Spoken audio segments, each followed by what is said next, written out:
Wa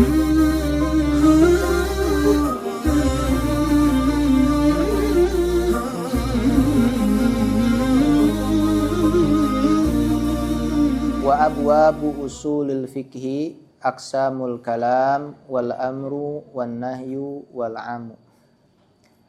Bab usul fikih ini dikatakan madlulat daripada bab usul fikih.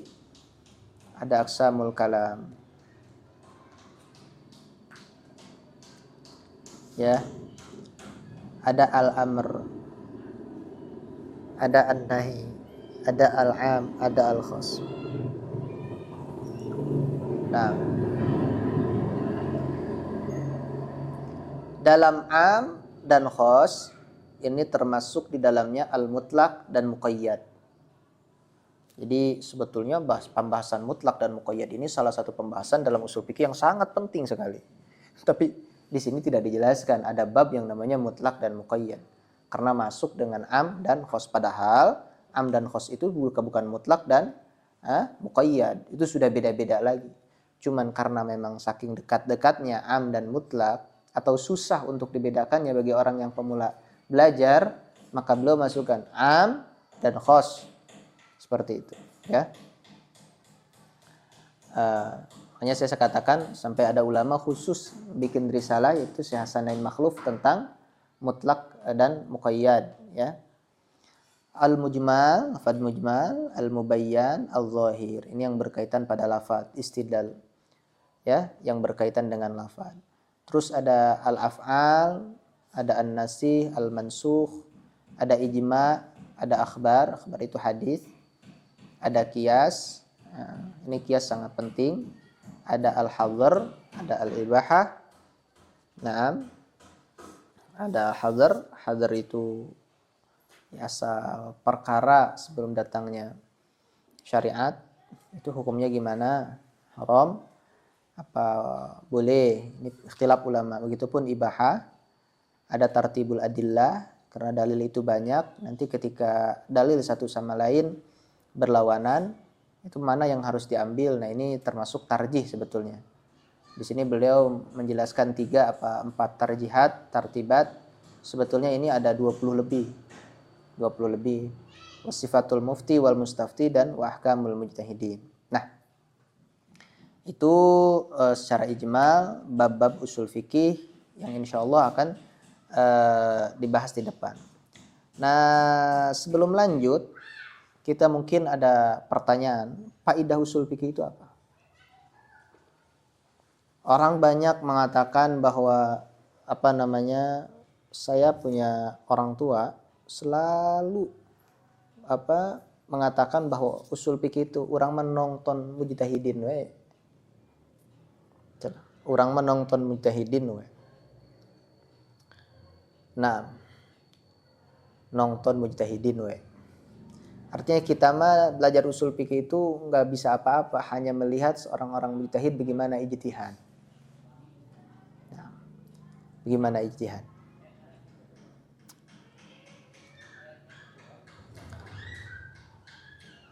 Nah, ini yang bilang seperti ini ya sangat banyak. Sangat banyak sekali. Ya. Sehingga Syekh Wahbah Zuhaili rahimahullah ketika beliau belajar di Azhar, beliau mendengar dengan kupingnya sendiri gurunya mengatakan seperti ini. Kata beliau laqad sami'tu ba'dal asatidati fil Azhar anna ilma usulil fiqhi ilmun nasha'a wa nadaj. Summantaha wantawa. Beliau katakan, beliau mendengar bahwa anna ilma usulil fikhi ilmun nasya, ilmu yang tumbuh dan sudah matang.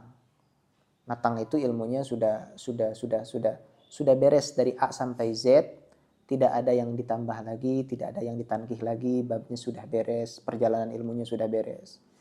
Enggak kayak ilmu nahwu waktu zaman Abul Aswad Ali baru 4 bab. Ya, kata sebagian ulama. Jadi sekarang kan udah beres, sudah beberapa puluh bab, nah sudah. Sudah sangat jauh untuk ada orang yang menambah lagi bab dalam ilmu nahwu. Nah, usul fikih pun sama. Nasya'a wa nadaj. Nah, terus sumantaha wan tawa.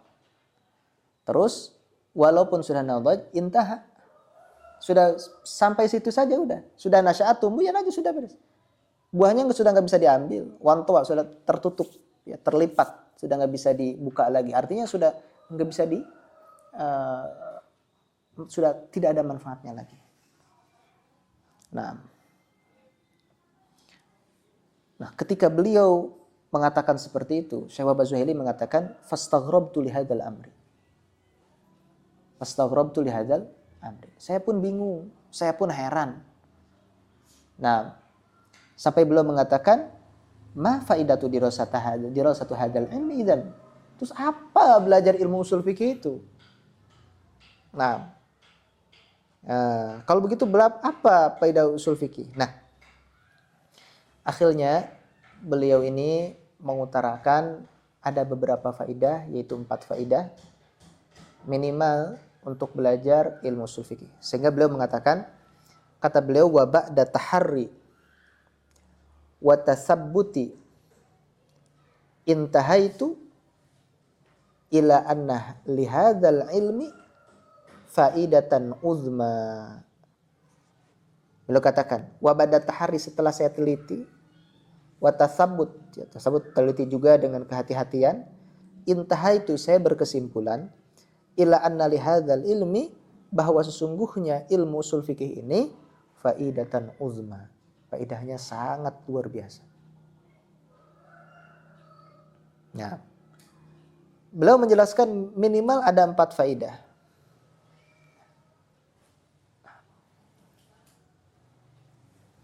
Ilmu itu ya gimana orang yang yang pinter saja, yang pinter mu'alajahnya, yang pinter mumarasahnya. Ya sehebat apapun faidah ilmu, kalau orang mumarasahnya biasa-biasa saja, nggak bikin gebragan, ya ilmunya kayak kurang manfaat. Nah, tapi kalau yang mumarasahnya bagus, itu bisa dihormati itu sampai ratusan tahun, walaupun bukan orang Islam. Nah, ya kayak Stephen Hawking kayak gitu, orang mulhid naudzubillah. Ya, saya Albert Einstein kayak gitu. Kayak Immanuel Kant. Itu dihormati sampai sekarang. Banyak dinukil oleh ulama. Nah, banyak dinukil oleh ulama. Antum tahu sendiri kan Bakrot, Sakrot. Walaupun ada sebagian ulama yang mengatakan itu adalah nabiyun minal anbiya. Ya. Seperti Suhaibun Nibros dalam Al-Yaqut mengatakan seperti itu. Tapi yang jelas kita tidak tahu itu Bakrot, Sakrot, Aristoteles begitu. Nah, itu apa Muslim apa bukan? Tapi sampai sekarang hidup ilmunya. Nah, seperti itu. Jadi bagaimana orang yang mumarasah pada ilmu itu sendiri? Pertama, faedah ilmu ushul fikih itu al-faidatut tarikhiyah, faedah tarikh. Nah, al-faidatut tarikhiyah. Beliau katakan nata'arraf biwasitati qawaidil usul madarikal fuqaha'il mujtahidin wa turuqas tinbatihim.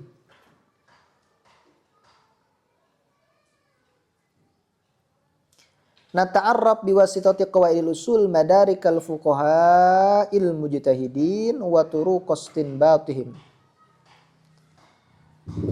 Dengan ilmu usul fikih inilah kita bisa cari tahu madarikal fuqaha, dalil-dalilnya ahli fikih. Kita ini dalilnya. Cara berjalannya begini. Wa turuqa istinbat, cara istinbatnya seperti ini. Cara menghasilkan ini tuh begini. Ini faidah tarikhiyah. Faidah tarikh. Jadi kita bisa mengetahui bahwa ulama dulu itu dalam dalam hukum itu bukan sekedar ilham, ya, itu penuh dengan kehati-hatian, ya, penuh dengan kehati-hatian. Nah ini faidah tarikhiyah ini besar, yang dikatakan Tarikh itu kecil, faedahnya besar. Orang yang tidak tahu tarikh, kalau Muhammad Tanah Baru bilang di antar faedah tarikh itu, Muhammad Tanah suka bilang jas merah, jangan melupakan sejarah. Orang Muhammad Tanah Baru bilang sering, ana sampai setiap silaturahmi bisa dimanakan. Jelema anu teu nyaho tarikh, akos gitu. Sok goreng adab. Goreng akhlak. Jelema nu goreng adab jeung goreng akhlak teu manfaat ilmuna. Itu sering. Yang beliau seakan-akan nyindir pada kiai-kiai kecil yang di bawah beliau belum mukim 40 tahun mukimnya, mengkritik dengan berani padahal beliau jadi kiai itu jasa Muhammad Tanah Baru. Dan belum tentengnya kayak begitu. Itu sekedar contoh saja. Jadi sejarah itu. Yang kedua, orang yang tidak mengetahui sejarah itu gampang ditipu. Kenapa? Karena tidak bisa iktibar. Ngaca enteng, ngalap itibar, ngambil pelajaran. Tapi kalau orang tahu sejarah, itu luar biasa. Nah, bisa mengambil pelajaran di mana-mana. Contoh aja antum tahu, oh gimana tarikhnya orang yang mendapatkan ilmu seperti ini bisa barokah, bisa manfaat begini. Nah, jadi intinya kita sudah tahu lah faedah tarikh itu besar sekali. Maka ketika kita belajar ilmu fikih, maka kita akan mengerti bahwa mereka itu benar-benar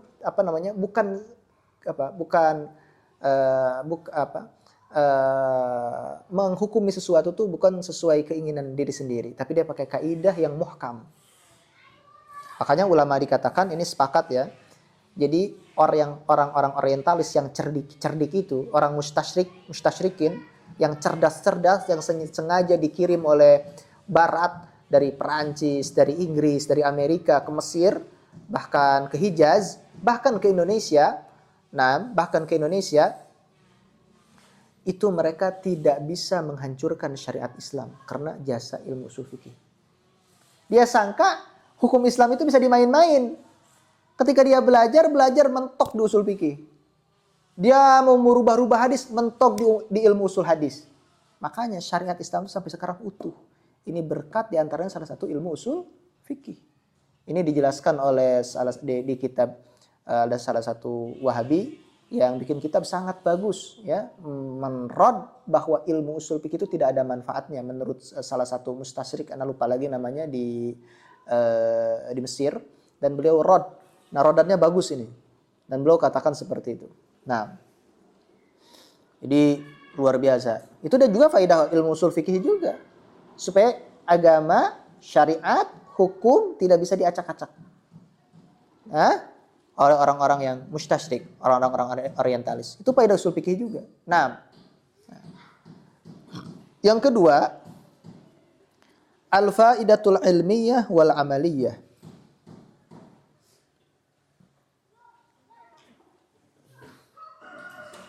Nah, al-faidatul ilmiyah wal amaliyah, ada yang kembali ke mujtahid, ada yang kembali ke muqallid. Yang kembali ke mujtahid yaitu tahsilul qudrati ala istinbatil ahkami minal adillah. Tahsilul qudrati ala istinbatil ahkami minal adillah. Sekali lagi, tahsilul qudrati ala istinbatil ahkami minal adillah.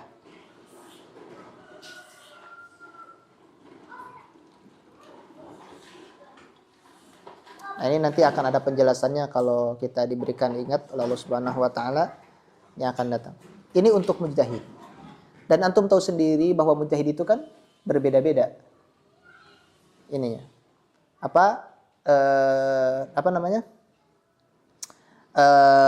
Derajatnya berbeda-beda. Ada mujtahid mutlak, ada mujtahid muntasib, ada mujtahid fatwa, ada mujtahid. Kenapa?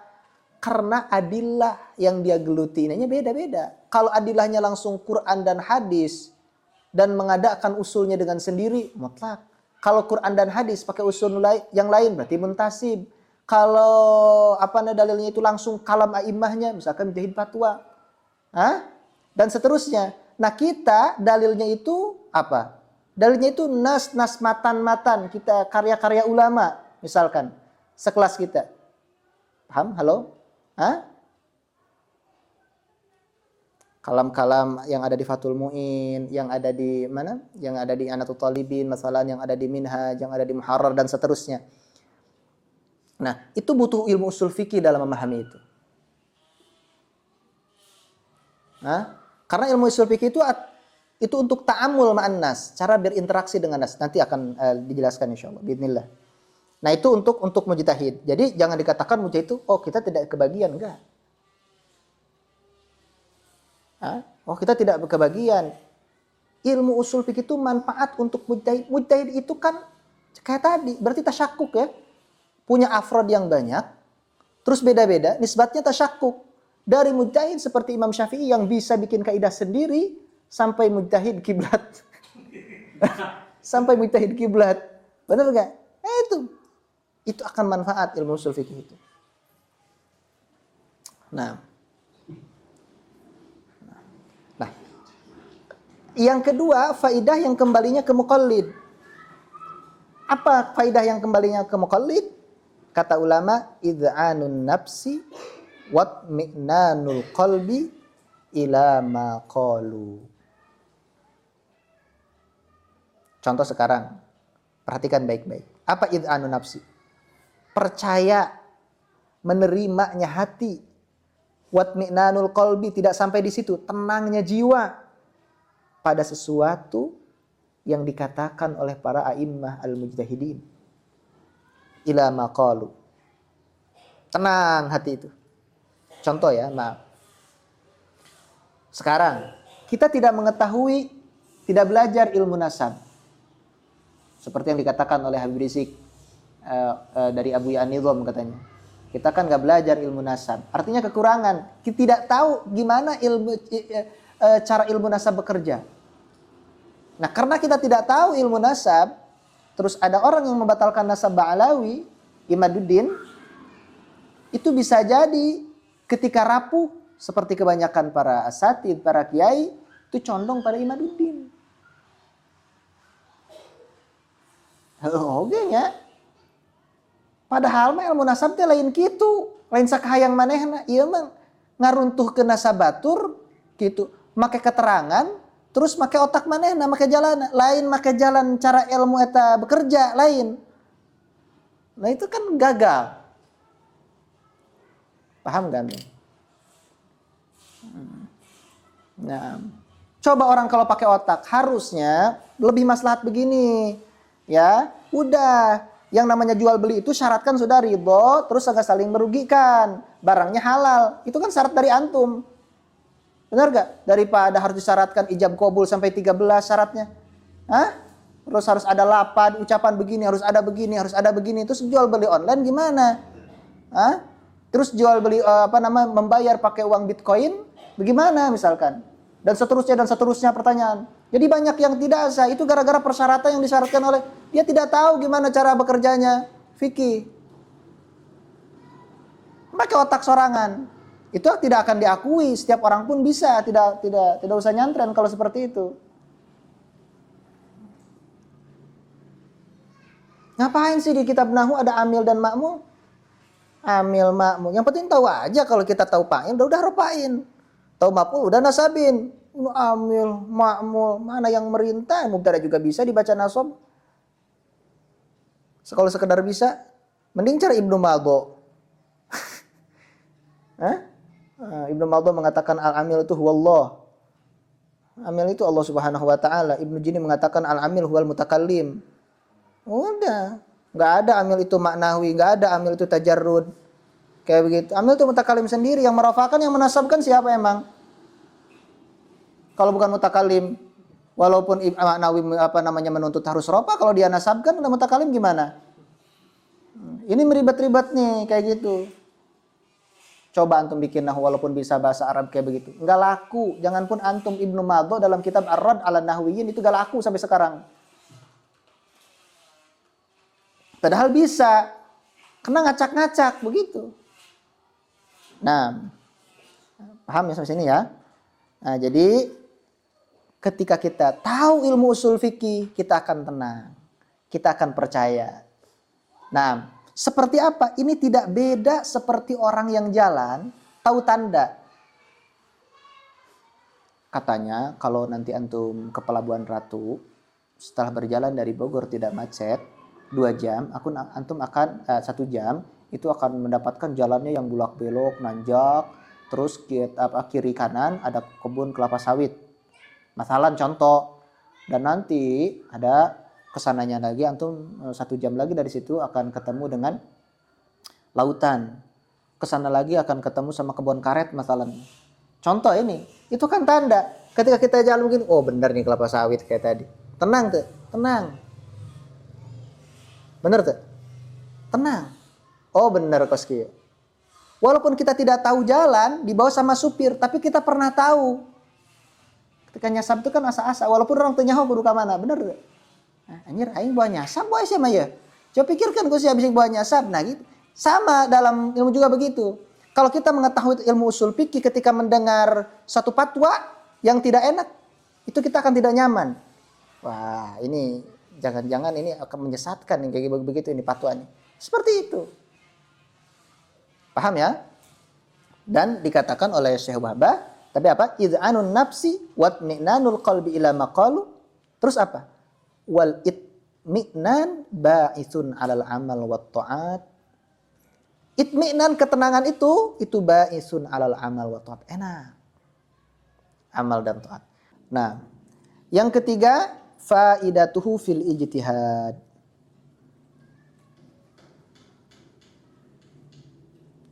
Faidatuhu lil ijtihad. Di sini dikatakan tazharu faidatul usuli lil mujtahid. Li'annahu yusa'iduhu ala istinbatil ahkam. Wal ijtihad la yata'atta biduni ma'rifati qawaidil usul wa idraki ilalil ahkam syar'iyyah. Sekali lagi. Tadharu betul-betul tampak faidatul usul. Faidahnya usul untuk mujtahid. Kenapa? Li'annahu yusa'iduhu ala istinbatil ahkam. Halo? Wal ijtihad la yata'atta biduni ma'rifati qawaidil usul wa idraki ilalil ahkam syar'iyyah.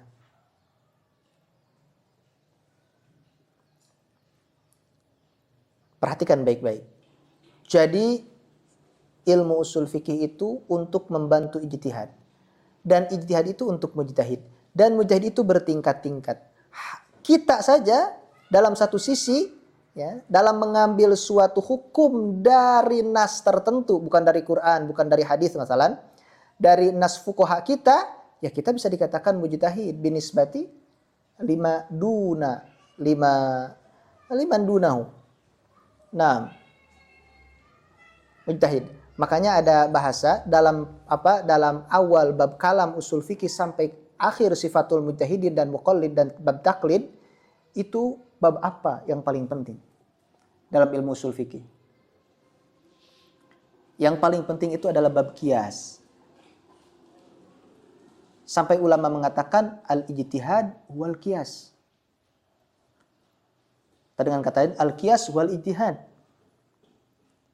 Al-ijtihad wal qiyas itu a'zamnya. A'zamnya ijtihad itu qiyas.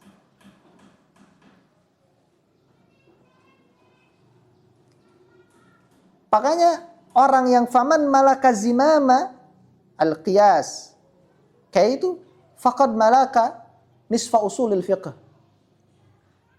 Orang yang bisa mentaklukkan bab qiyas, udah manfaat usul fikih sudah dia pegang. Manfaat usul fikih sudah dipegang. Makanya saya minta diperhatikan nanti di bab qiyas. Bab qiyas itu sangat penting. Bab qiyas itu sangat penting. Nah, karena fatwa-fatwa sekarang yang merujuk pada nas nususul fuqaha itu banyak dengan qiyas atau dikatakan dengan takhrij.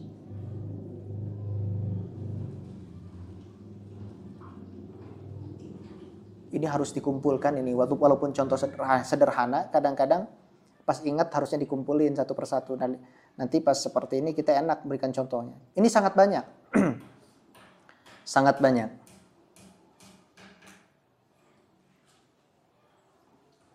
Sangat banyak sekali.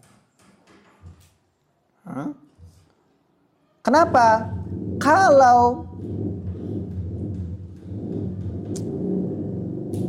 kita tidak menggunakan bab qiyas dalam belajar fikih, maka fikih itu tidak akan cair. Fikih itu tidak lentur. Fikih itu akan menjadi jumud.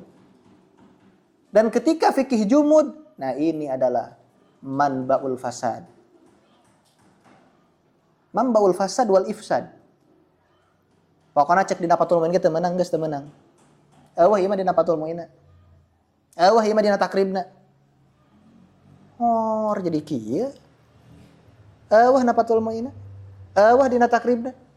Beres eueuh kabeh. Nih, kalau kita mau jujur-jujuran, perhatikan baik-baik. Sebetulnya ini kalam, walaupun sedikit cukup bagi orang yang insaf, tapi walaupun sampai sore menjelaskan ini tidak cukup sama orang yang insaf. Kalau orang yang tidak insaf tidak bakal cukup. Perhatikan baik-baik. Jangan pun nusus fuqaha seperti Fathul Mu'in, ngambil dari Fathul Mu'in, mengkiaskan Fathul Mu'in, atau dalam Minhaj, atau dalam kitab-kitab lain, kitab-kitab fikih lainnya. Ngambil hukum dalam Al-Quran aja secara langsung tanpa mengetahui nusus fuqaha. Itu boleh. Walaupun tidak boleh semuanya. Tidak semua ayat, perhatikan, kita yang bukan mujtahid mutlak, bukan mujtahid fatwa, bukan mujtahid tarjih, boleh mengambil hukum dari Al-Quran langsung, secara langsung.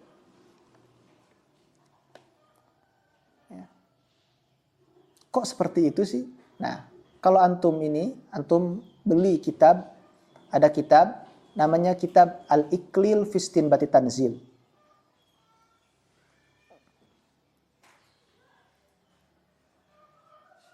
Karya Al-Imam Jalaluddin Abdurrahman bin Abi Bakar As-Suyuti rahimahullah. Beliau di sini memberikan lebih daripada 20 kaidah yang menunjukkan haram. 20 kaidah yang menunjukkan wajib, masalan, atau sunnah. Ketika ada ancaman seperti apa yang menunjukkan haram? Ancaman jahannam, ancaman dilaknat, masalan, ada had di dalamnya, itu menunjukkan perkara haram. Ketika kita tidak mengetahui fikih, tapi kita hafal Al-Quran, atau kita tahu nahwu shorof dan ilmu lughah sehingga kita memahami Al-Quran ini terdapat ancaman, kita akan mengetahui sendiri bahwa itu perkara haram, tidak boleh dilakukan. Itu bukannya itu suatu istinbat juga? Istinbat juga, tapi itu yang zahir.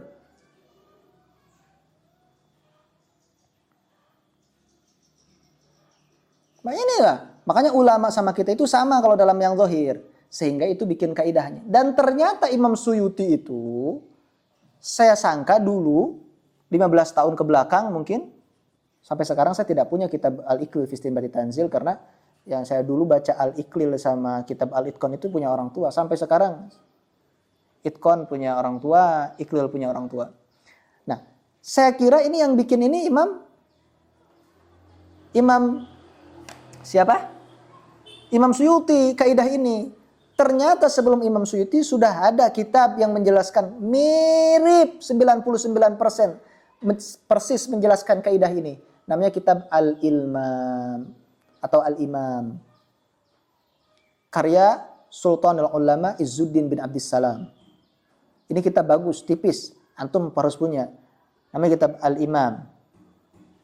Istinbatil Ahkam kalau nggak salah. Atau Pitahsilil Ahkam. Ya, pokoknya ujungnya ahkam lah. Karya siapa? Sultanul Ulama Izzuddin bin Abdissalam. Ini harus punya. Kalau bisa cetak PDF. Nah, beliau jelaskan satu persatu caranya. Itu bisa. Itu Al-Quran. Makanya, siapa itu? Ahmad Bik Al-Hasani yang punya Syarah Al-Um, ulama mutaakhirin, muridnya Al-Ambabi, beliau mengatakan dalam kitab niatnya, ketika menjelaskan niat di awalnya, Saya heran katanya. Quran aja boleh dipaham, masa al-um tidak boleh dipaham?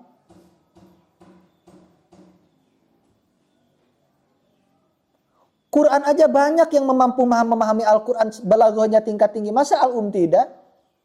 Terus saya mengambil kitab dari al-um, saya ditertawakan. Dan panjang beliau menjelaskan itu dalam awal. Tuh kitab Muf'amun bil Fawaid Al-Jalilah.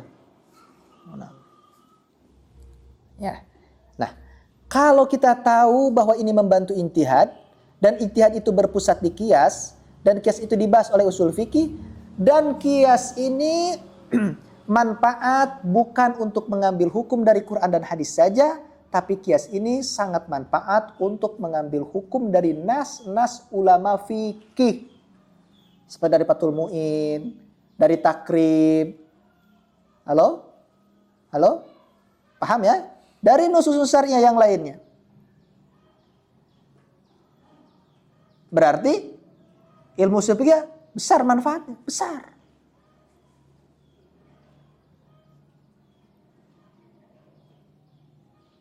Nah, itu ketiga. Perhatikan ya, dari faidatuhu fil ijtihad untuk mujtahid. Mujtahid itu banyak, ijtihad itu bermuara di qiyas.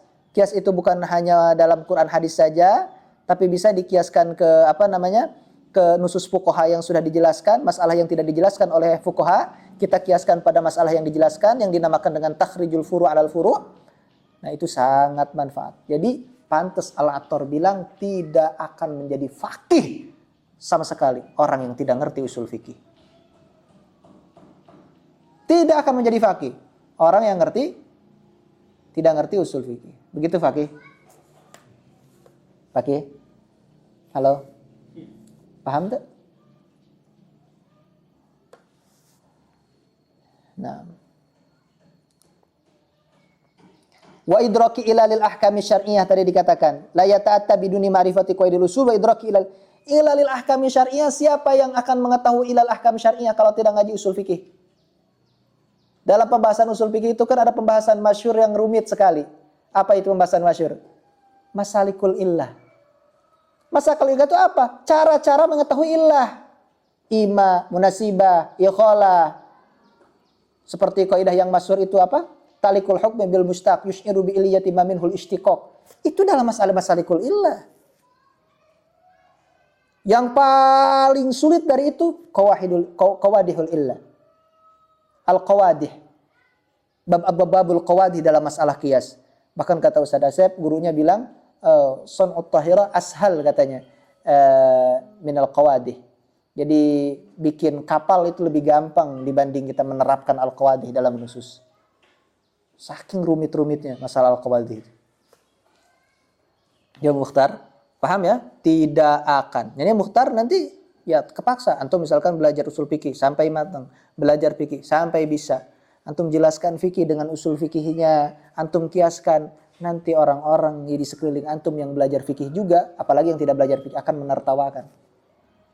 Yang mujtahid anyar aja nah. Jelema tebeguk ngaji. Jelema nyulayaan anu nusus, padahal urang pang capena dibanding manehna mah. Emang biasa kos gitu.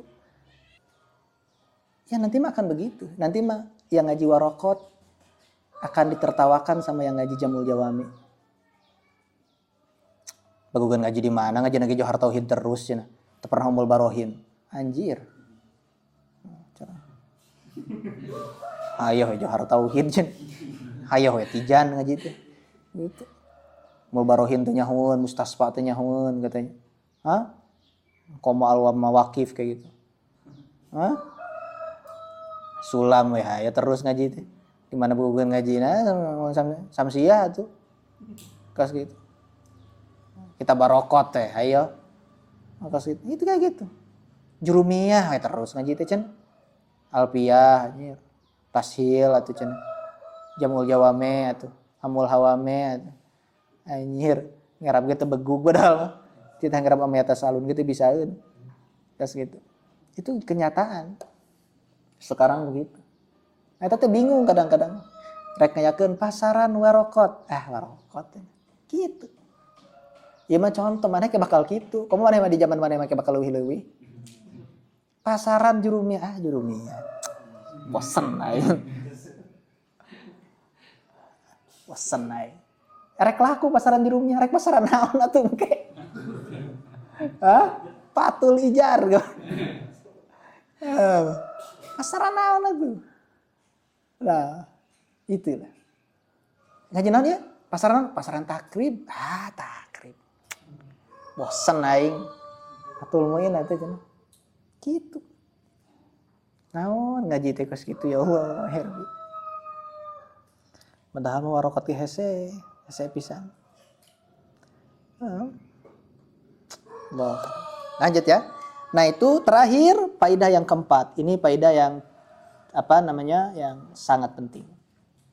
Apa yang keempat faidahnya? Faidatuhu fi majalil muqaranah. Ilmu fikih itu faidahnya bisa dilihat dalam majalil muqaranah, dalam tempat al-muqaranah, yaitu perbandingan dalil. Bisa membandingkan dalil. Makanya Syekh Muhammad Abu Zahra, beliau ulama besar mazhab Hanafi, beliau mengatakan bahwa anna ilmu usul fikih itu la yafqidu qimatahu dzatiyah khususan fi asrina hadza alladhi tadama fihi al-jadal wal khilaf. Fikih itu tidak kehilangan kimahnya, khususnya di zaman ini yang banyak perdebatan. Lihat aja di Bogor, sudah berapa tahun membicarakan masalah speaker. Al-jadal wal khilaf. Nah, ini kita akan bisa muqaranah. Apa dalil yang mengharamkan speaker? Apa dalil yang membolehkan? Mana yang lebih cocok dengan usul fikih, dengan cara berdalil? Nah, itu akan kita pakai dan kita akan tenang. Itu muqaranah, minimal muqaranah fi madzhab atau muqaranah antara mazhab dengan mazhab yang lain. Wah, ini sudah khilaful ali, itu sudah orang yang harus luar biasa. Nah, seperti itu. Makanya beliau berkatakan al-muqaranatul musmirah, perbandingan yang akan membuahkan hasil, la takunu bidunil i'timad 'alal adillatin naqliyah awil aqliyah awil usuliyah. Al-muqaranatul musmirah la takunu bidunil i'timad 'alal adillatin naqliyah awil aqliyah awil usuliyah. Tidak mungkin kita bisa muqaranah kalau tanpa mengetahui dalil aklinya, naklinya. Cara menggunakan dalil-dalil tersebut, belajar usul fikih. Usul fikih itu tidak akan rapih. Ya, kalau antum bikin ini jendela, kan ada jendela ya. Ini jendela kalau dipasang bukan sama orang yang ahlinya, itu bisa jelek, bisa mencong. Nah, begitupun si jendela ke ininya tidak rapet, tidak bagus, ukurannya tidak sama.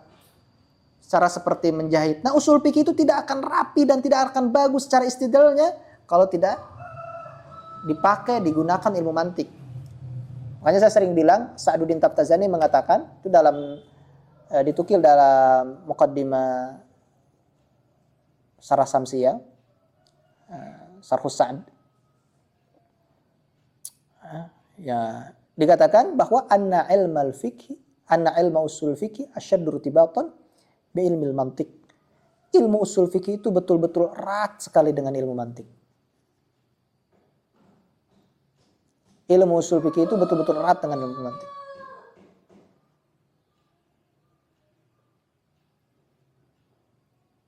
Dan ilmu mantik itu cara menggunakannya itu akan sangat lama untuk melakat ilmu mantik itu. Itu butuh waktu 10 tahun, 15 tahun. Kalau ada umur itu. Kita berpikir tahu, oh ini kubro, ini sugro, oh ini begini nantinya, ini benar. Oh ini kubronya, oh ini sugronya, oh ini benar-benar. Itu luar biasa sulit. Langsung kita tahu, oh ini sugro, ini kubro. Ketika berpikir itu begitu. Oh caranya begini, ini syakal sekian dan begini. Apalagi kalau sudah pakai qaudiyah muwajjahatnya. Nah, Seperti itu. Itu jadi muqaranah ya, muqaranah usul fikih itu sangat luar biasa. Jadi untuk muqaranah sangat luar biasa. Nah, faidah tambahan tadi sudah tambahan fikih itu ya dalam bab qiyas, dalam bab tarjih. Ada faidah tambahan. Nah, saya di antara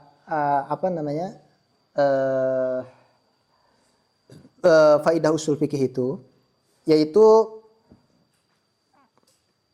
kalau antum ngerti belajar arud, insya Allah ya, yang pernah belajar arud ini akan lebih mudah memahaminya. Kita belajar ilmu arud. Orang itu kan ada yang bisa ngerti ilmu arud tapi tidak bisa bikin nazom. Ada orang seperti itu banyak. Dia bisa bikin nata. Fa'ilatun kaifa tarqa. Bisa dia. Rukiyakal fa'ilatun ambiya'u fa'ilatun. Bisa nakti. Bikin gak bisa. Hatta bikin yang rokhis. Yang rokhis itu gak bisa. Bikin nazom yang rokhis itu gak bisa. Ada orang itu yang bikin lagu bisa. Lagunya bayi Bahar Madid, Bahar Rojaz, Bahar apa. Bikin nazomnya lemah dia. Ya fadlullah yu'ti ala may yasha. Nah, tapi kalau mengetahui ilmu arud minimal tahu ini tuh nazom apa bukan. Tahu ini tuh siiran itu ya apa namanya cocok dengan ilmu arud dan qafiyahnya dan tidak. Nah, kita tidak bisa ijtihad, ngerti ilmu ushul fikih ketika orang lain mengatakan ini hukum begini, jangan kita tahu. Enggak bisa dibodoh-bodoh amat. Wah, ya istidlal sableng. Cara ajengan ditanya. Naon ngaranna teh? Paralun kita nya. Sing mah aya kitabna teh nyaho kita. Ajengan ku naon cenah nggo sorban teh make ka dieu jan dikadiekeun. Kiri ke kanan ka dieu, minta di kiri atau di kanan, di kiri. Pakai sorban itu kan aya keterangan nu di kanan lobana gitu nu di kiri kudu make dikieukeun. Abdi dikieukeun teh al-jam'u bainal adillah. Al-jam'u bainal nu kanan beh beunang, nu kiri beunang. Jadi dikieukeun makena. Padahal bener teh al-jam'u bainal adillah qasitina fikih. Idza ta'arada nutqani. Walam yumkinil jam'u. Walam yu'lami tarikh. Jumi'a gitu. Walam yu'lami jumi'a. Wa illa nusikhal mutaqaddim bil mutaakhir. Misalnya, ya teh bener lah kayak gitu. Eta di antara contohna, eta istilah-istilah burung. Seperti itu. Aya ajengan paralun gitu. Santrina saking benci kana main bola padahal mah zaman ayeuna mah ulah benci kana main bola. HP puguh mah santri mah jeung rokok ambeakeun duit. Kayak gitu. Main bola. Surah tengah waro. Ulah saya teh main bola teh nyaho teh eta teh cenah. Pimitina main bola teh najongan sirah Sayyidina Husain. Oke. Sayyidina Husain gaatan mastakana dijadikeun bola. Teu meunang kos kitu. Santri no yo doe saminggu, 2 minggu, 3 minggu. Ya termasuk ya ceritanya termasuk masyayikh ya. Badul masyayikh. Nah. Main bola deui santri teh. Main bola di datangan ku guruna moal bedog anjir, beulana teh di bola kumanana. Mama cenah mama komo cenah eta ngabeula cenah. Jadi nyendal teh ulah nu sok mali teka sorangan. Gablek. Ya najengan sareng Sayyidina Husain komo cenah mama ngabeula cenah. Pan kitu. Nah. Arbe. Nah itu jadi ya kudu iyalah kayak gitu nya. Loba eta kudu nama ditulis teh sing leukeun pake dul tah contoh-contoh nu kitu teh. Contoh-contoh naon istidlal tengah-gular lumayan eta teh. Tulis nah. Terus ketika faidah usul fikih antum mengetahui seperti tadi ya. Jadi nyaho dalil goler gitu walaupun orang teu bisa nyen dalil. Nah, banyak faidah usul. Lamun ditafsir tadi bisa jadi 7 atau genep. Jeung anu saya tadi Syekh Wahbah Zuhaili. Nah, yang tuh bisa nambahkan lagi di nusanes lah. Abdi tidak menemukan faidah usul fikih yang seperti dijelaskan oleh Syekh Wahbah Zuhaili. Nah, beliau mengatakan ketika mengetahui faedah-faedah seperti tadi, maka tidak boleh ada orang yang mengatakan innal ahkama syar'iyyah qad duwinat wa faragha minhal mujtahidun. Innal ahkama syar'iyyah qad duwinat, hukum-hukum agama sudah dibukukan dalam kitab Tuhfah, Mughni Muhtaj, Nihayatul Muhtaj, Mahalli, wa faragha minhal mujtahidun. Mujtahid sudah beres. Waqtasaran nas alal akhdhi bi araihim, dan manusia pun sudah tinggal mengambil saja. Sudah tidak mau ijtihad lagi. Wa akfala atau ukfila babul ijtihad alladzi nadrusu ilmal usul min ajlih. Wa ukfila babul ijtihad, dan sudah digembok, ditutup pintu ijtihad. Alladzi nadrusu ilmal usul li ajlih. Yang kita itu belajar ilmu usul itu untuk ijtihad. Ijtihadnya sudah tidak ada. Tidak boleh mengatakan itu lagi karena banyak faedah selain dari itu. Daripada ijtihad sendiri. Paham ya? Ya nah. Baheula mah faedah ieu teh sok dijadikeun ieu, tapi ayeuna mah henteu bisa dijadikeun ieu teh. Dayana kieu. Jadi bisana kur kieu apa kurang dibuang. Ya henteu keneh faedah mah, dicokot. Naon contoh nyatana teangan. Maka segitu. Teangan contohnya.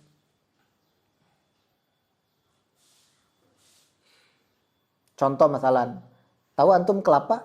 Kelapa itu kan ada kampasnya ya.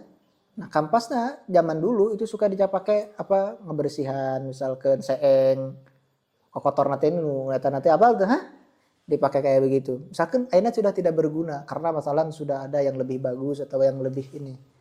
Nah, tapi banyak faidah yang lain. Bahkan sebagian faidahnya itu dari kelapa sawit jadikan sepatu, jadikan tas yang mahal, terus dijadikan rompi anti tembak, anti peluru dan sejenisnya.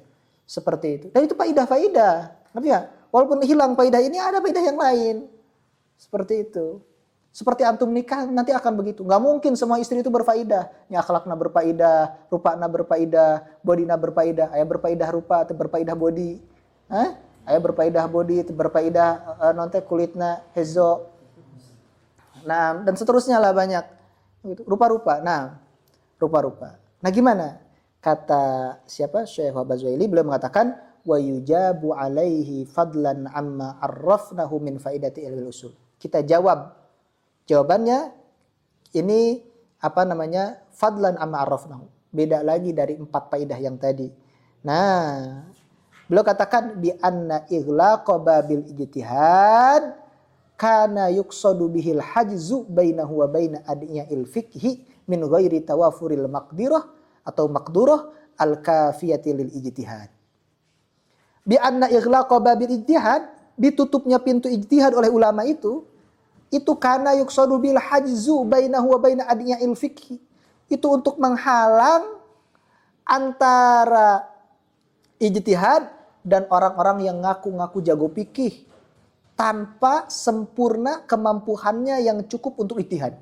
Awas gak boleh. Sekarang aja sudah ditutup masih ada orang yang kayak begitu. Paham gak? Sampai orang mengatakan boleh zina gak apa-apa asal ridho. Itu kan yang mengatakan tuh dosen UIN. 2 tahun kelewat. Kenapa dalilnya? Au ma malakat aimanukum. Karena untuk kehalalan jima itu kata dia tidak hanya nikah saja. Tapi membeli amat juga itu kan tidak ditikah. Membeli amat itu. Membeli perempuan. Begitu. Halal di jima. Kalau intinya bukan nikah aja yang itu. Kata dia kalau sudah ridho, sudah beres cukup katanya. Au ma malakat aimanukum dipakai dalil untuk kita boleh menzina asal ridho. Na'udzubillah wal'iyadzubillah. Nah, Rabbana la tuzigh qulubana ba'da idh hadaitana wa hab lana min ladunka rahmatan innaka antal wahhab. Al-kafiyal ijtihad. Kenapa bisa begitu? Dimahmulkan seperti itu dan ada dalilnya. Kata Syekh Wahbah, bidalili annal ulama al-mutaakhirin alladzina awsadu babal ijtihad dhallu yumarisuna ilma usulil fiqhi. Ulama-ulama mutakhirin yang menggembok, yang mengkunci bab ijtihad itu, mereka juga belajar ilmu usul fikih. Kok kan ilmu usul fikih itu untuk ijtihad. Mereka tutup pintu ijtihad, Tapi mereka juga belajar usul fikih, bahkan bukan sekadar belajar, yumarisuna, menggunakan ilmu usul fikih, hatta bara'a minhum katsirun, sehingga mereka itu banyak yang hebat, yang pinter. Banyak. Ibnu Hajar, misalkan nutup pintu ijtihad. Hah? Lihat ilmu usul fikihnya seperti apa. Hah? Paham? Yang Syamsuddin Ramli seperti apa? Dan banyak lagi lah. Sampai ulama mu'asirin sekarang. Kenapa? Lima lamisuhu min fawaida jisamin lihadal ilmi. Karena dalam ilmu ini terdapat faidah yang sangat luar biasa. Ini masih ada kita faidah-faidah ilmu usul fikih yang diceritakan oleh Al-Jassas Ar-Razi, Abu Bakar Al-Jassas Ar-Razi. Tapi kita cukupkan sampai sini. Mudah-mudahan manfaat. Wallahu a'lam bishawab. Subhanakallahumma bihamdika asyhadu an la ilaha illa anta astaghfiruka wa atubu ilaik. Subhan rabbika rabbil izzati amma yasifun. Salamun alal mursalin. Walhamdulillahi rabbil alamin.